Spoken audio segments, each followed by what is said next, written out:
Mesdames et messieurs, bonsoir et bienvenue dans Tam Tam Info à la une de l'actualité de ce vendredi 3 octobre 2025, lancement du mois d'octobre, mois du consommé local. Le gouvernement et les acteurs économiques appellent à un sursaut patriotique pour soutenir les industries nationales. L'excellence a récompensé au Prytanée militaire de Kati. Le Premier ministre a présidé hier la cérémonie en l'honneur des élèves les plus brillants, saluant une école qui forme les soldats citoyens dont le Mali a besoin. Tension préélectorale en Côte d'Ivoire. Le gouvernement a interdit les manifestations de l'opposition contestant l'exclusion de ses candidats. Et puis la lutte contre le cancer du sein et du col de l'utérus, avec le lancement des activités d'Octobre Rose par les acteurs de la société civile. Consommer local, un facteur du développement. C'est le thème de la 6e édition du mois du consommé local dans l'espace UOMOA, officiellement lancé hier à la Chambre de commerce et l'industrie du Mali. En présence du ministre de l'Industrie et du Commerce, l'événement a souligné la nécessité de soutenir les capacités de nos unités industrielles, durement éprouvées par le contexte sécuritaire.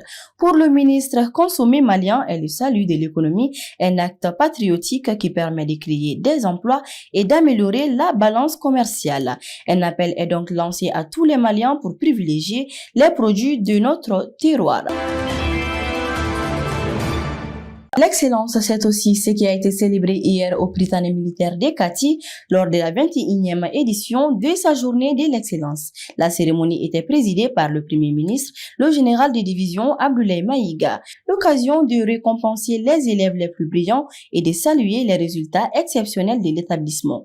100% de réussite ODF avec 8 élèves parmi les 10 premiers au classement national et 91% au baccalauréat. Le Premier ministre a salué une école qui forment les soldats citoyens dont le Mali nouveau a besoin.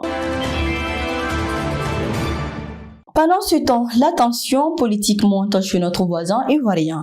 À 3 semaines de l'élection présidentielle, le gouvernement a interdit hier toute manifestation contestant l'exclusion de plusieurs figures de l'opposition, dont Laurent Gbagbo et Tidjane Thiam.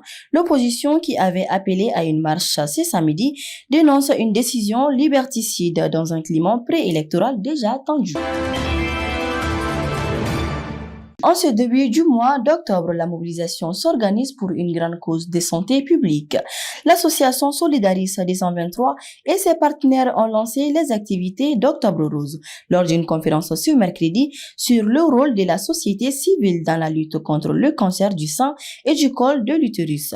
L'objectif est de renforcer la sensibilisation et les dépistages précoces. L'objectif de cette rencontre, c'est aussi et partager l'information, parce que tout à l'heure, après cette causerie débat, il y a des jeunes dames qui nous ont approchés pour dire qu'elles ne savaient pas qu'il y avait tout ça en parlant du cancer. Donc l'objectif, c'est vraiment d'informer encore, d'intensifier l'information et aussi créer des relais, parce que les participants à cette conférence ou à cette causerie débat seront nos messagers, seront nos relais dans leur communauté pour encore parler plus de cancer du sein et du col de l'utérus et encore booster les femmes à aller vers le dépistage précoce. Je dirais affirmatif parce qu'il fut un moment, rares sont les femmes qui acceptent d'aller vers le dépistage.